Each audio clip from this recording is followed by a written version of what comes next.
Você que gosta de fazer street hipnoses ou até mesmo hipnose de palco, ou se você faz demonstrações de hipnose numa faculdade, num evento, você sabe quem são as pessoas mais suscetíveis, as pessoas certas a serem escolhidas?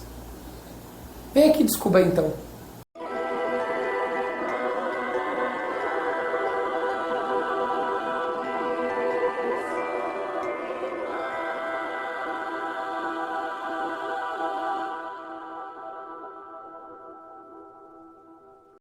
Então, eu estava lendo de novo esses dias um livro do Sean Michael Andrews chamado Who's Me, que é um livro em que ele explica e ele fala quem são os melhores sujeitos a serem hipnotizados.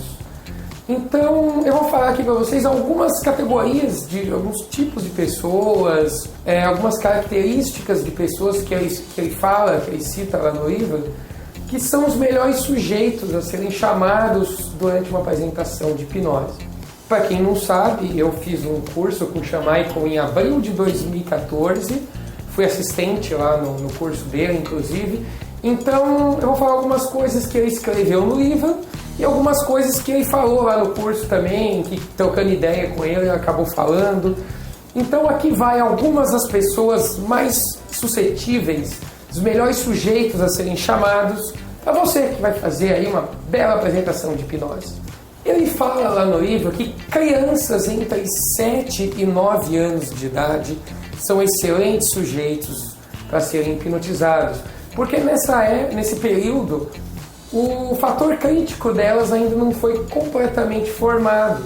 Então elas são mais abertas à sugestão, elas acreditam mais no que é dito para elas. Então isso faz com que elas já vivem num mundo lúdico, já vivem na imaginação. Criança já vive num faz de conta, é um eterno transe que elas vivem. Então se torna mais fácil induzir essas pessoas ao transe. Depois dessa idade, depois dos 9, elas já vão se formando um pouquinho mais o fator crítico delas. Elas ainda continuam muito bem hipnotizáveis, mas já começa a diminuir um pouco do que nessa faixa dos 7, 9 anos. Então até ali a pré-adolescência, adolescência, elas ainda são bem suscetíveis, porém menos do que quando elas têm até 9 anos. No livro, o Sean Michael ele diz que mulheres elas são aproximadamente 5% mais suscetíveis à hipnose do que os homens, isso num modo geral. Ele tirou esse dado baseado em estudos do Ribot, do James Braid, do próprio Charcot, que trabalhavam em hospitais e os casos de histeria eram muito mais comuns em mulheres. Então, hipnotizando um maior número de mulheres do que de homens, eles chegaram a essa conclusão de que normalmente, por algum motivo, as mulheres elas são mais suscetíveis do que os homens. Ela é menos zoeira do que os homens, então elas prestam mais atenção, elas são mais engajadas no processo, elas têm um poder de concentração melhor do que nós homens. Então, se você tem, por exemplo, um casal e você quer fazer uma demonstração de hipnose para o casal, qual dos dois vai ser o que vai chegar para você e falar: esse negócio não existe não, eu duvido que esse negócio funcione? Pois é, geralmente são os homens. As mulheres elas dão um voto de confiança maior, elas engajam mais no processo e utilizam melhor a concentração delas no processo. Mais ou menos 5% a mais do que os homens elas têm esse poder. Isso é bom para as mulheres, isso é péssimo para nós homens. Beleza? Então, aí a gente inveja um pouquinho as mulheres, né? Falando em sexo, geralmente quando você hipnotiza alguém do sexo oposto ao seu, tende também a ser mais fácil. Então, se você é mulher e for hipnotizar um homem, você tem mais chance de hipnotizar ele do que se for hipnotizar uma mulher, mesmo as mulheres sendo um pouquinho mais suscetíveis do que os homens, no modo geral, claro. E se você for homem e for hipnotizar uma mulher, você também tem mais chance do que se for uma mulher hipnotizando uma mulher ou um homem hipnotizando um homem. Então, segundo os dados e as pesquisas que o Sean Michael fez e coloca nesse livro, ele chegou nessa conclusão de que hipnotizar pessoas do sexo oposto ajudam na suscetibilidade delas. O Shawn Michael ele relata também lá nesse livro dele que a questão étnica também faz toda a diferença. Ele relata alguns cursos que ele foi dar na Índia, na China, e por algum motivo étnico ou cultural, ou sei lá, algum motivo assim, ele teve lá mais de 80% de pessoas sonambúlicas, sendo que, para quem já estudou um pouquinho essa questão estatística, na maioria dos livros dizem que só 20% da população mundial são sonambúlicas, conseguem entrar num transe mais profundo. Nesses locais, não. Ele teve totalmente o contrário. 80% das pessoas eram sonambúlicas, entravam bem no estado de hipnose. Então, se você estiver em algum local que tem essa variedade cultural, geralmente os asiáticos eles têm um poder de concentração maior. Talvez por um fator cultural ou até mesmo genético, não se sabe. Mas se você tiver a opção de escolher entre um indiano e um alemão, por exemplo, que ele diz lá que os alemães são os piores sujeitos a serem hipnotizados, são os mais difíceis. Ele cita também lá que os ingleses também são bem difíceis de ser hipnotizados. Então, se você tiver essa variedade, escolha os asiáticos, indianos, chineses, que, segundo os dados estatísticos, eles são mais facilmente hipnotizáveis.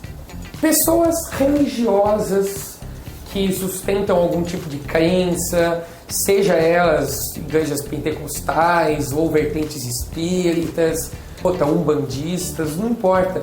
Até eu mesmo já tive essas experiências com pessoas religiosas e eu percebi que elas têm uma facilidade maior também.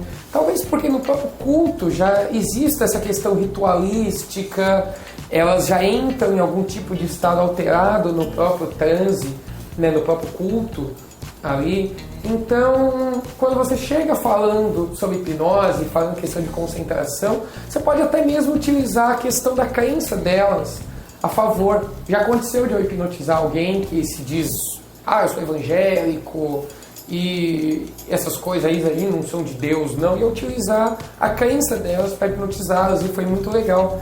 Eu falei que ela poderia fechar os olhos e pensar na presença de Deus relaxando o corpo dela, e isso faria com que a mente dela se abrisse e ela poderia resgatar coisas que seriam úteis para o bem-estar dela, resgatar recursos, e seja na clínica ou na rua, ou na apresentações de hipnose, eu já utilizei isso e deu um resultado bem legal. Pessoas que são praticantes de yoga ou algum tipo de meditação, pessoas que já fez meditação guiada, ou até mesmo que são de alguma religião budista, por exemplo, que tem essa questão da meditação, de elevar a consciência, essas coisas assim. Então são pessoas que elas trabalham melhor a questão do foco e concentração delas. E hipnose é o quê? Foco e concentração. Então elas já têm isso trabalhado nelas, se torna mais fácil elas acompanharem o processo e entrarem num transe melhor. Shawn Michael também fala sobre artistas, sobre músicos, sobre pintores, atores, porque são pessoas que têm a criatividade mais aflorada, são pessoas que trabalham com criação, que trabalham com interpretação, trabalham com imaginar coisas acontecendo. Então, por exemplo, um ator, ele precisa, quando ele lê o roteiro, ele imagina como que seria ele interpretando aquele personagem, e ele consegue produzir isso com imagens mentais, imaginando sons. Um músico, quando ele está criando uma música, ele também precisa exercer esse lado de criatividade dele e se concentrar. Pessoas que pintam, que desenham, também são pessoas que têm esse lado lúdico, imaginativo, muito mais trabalhado do que pessoas que lidam, por exemplo, com cálculos, que lidam com matemática, do que pessoas que lidam com coisas mais concretas. Não que essas pessoas não sejam hipnotizáveis ou sejam mais difíceis. Isso também ele diz no livro que não tem nada a ver. Mas quem vive na imaginação, quem trabalha melhor a imaginação, consegue entrar melhor. Então, se você tiver que escolher entre, por exemplo, um matemático e um artista, eu, por exemplo, escolheria o artista. Mas isso não quer dizer que o matemático não entre em hipnose. Tá? Isso tem que prestar atenção nisso também. Tá? Se eu tiver que arriscar, eu escolho o músico. Outro ponto que o Chan aborda lá no livro são usuários de drogas. Ele diz que as pessoas que elas já experimentaram drogas, elas têm a mente mais aberta para coisas novas, são pessoas curiosas, pessoas que por algum motivo estavam em alguma situação, alguém ofereceu, enfim, ou ele foi atrás, mas ele teve aquela iniciativa de eu vou ali provar uma coisa nova, seja ela boa ou ruim, eu quero ver qual é.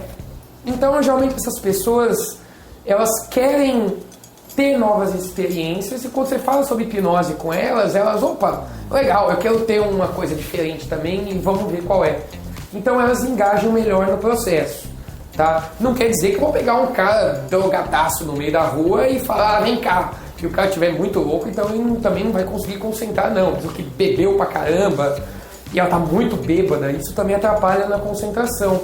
Mesmo uma pessoa que tem costume de beber, quando ela bebe um pouquinho só e ela tá ali alegrinha, tá felizinha, tá daquele jeito, mas não tá caindo de bêbada, ela também consegue se concentrar melhor.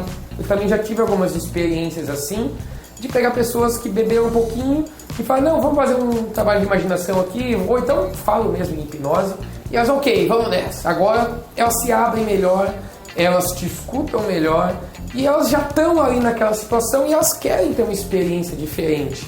Elas estão no momento de descontração delas, então elas... beleza, vamos lá então. Bom, no livro tem várias outras coisas, eu até abordo outros pontos em treinamentos, em cursos que eu dou, mas esses que eu falei aqui são os mais importantes, os mais relevantes. E é sempre bom deixar claro que um bom prayer talk, ele é essencial em qualquer tipo de situação.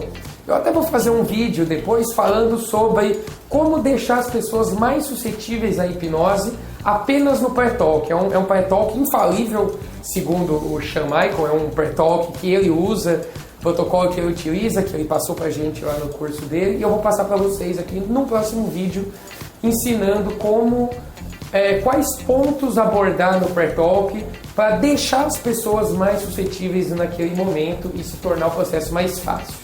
Beleza? Se você gostou então desse vídeo, se foi útil para você, deixa aqui embaixo nos comentários se você fez alguma experiência usando esses tipos de pessoa, ou se você já hipnotizou pessoas com essas características. Então comenta aqui embaixo deixando se funcionou, se não funcionou, relatando como foi a sua experiência. Se você conhece pessoas que estão começando também na hipnose e não sabem com quem começar, manda esse vídeo para elas. Sempre tem pessoas que estão querendo começar, não tem ainda uma confiança de hipnotizar alguém e quer escolher as pessoas melhores para isso. Esse vídeo vai ser útil para elas. Então se tem algum amigo assim, mostra esse vídeo para ele, deixa seu joinha aqui embaixo, se inscreve aqui no canal para receber os próximos vídeos. Eu fiz um vídeo também falando para vocês deixarem perguntas e dúvidas sobre qualquer coisa sobre hipnose. Vou deixar linkado aqui na descrição também esse vídeo. Deixa lá nos comentários daquele vídeo as dúvidas que vocês tiverem, que eu vou fazer um outro vídeo respondendo as melhores perguntas, pelo menos as mais relevantes, as mais importantes. E eu acho que é isso. Um beijo no cérebro. Falou!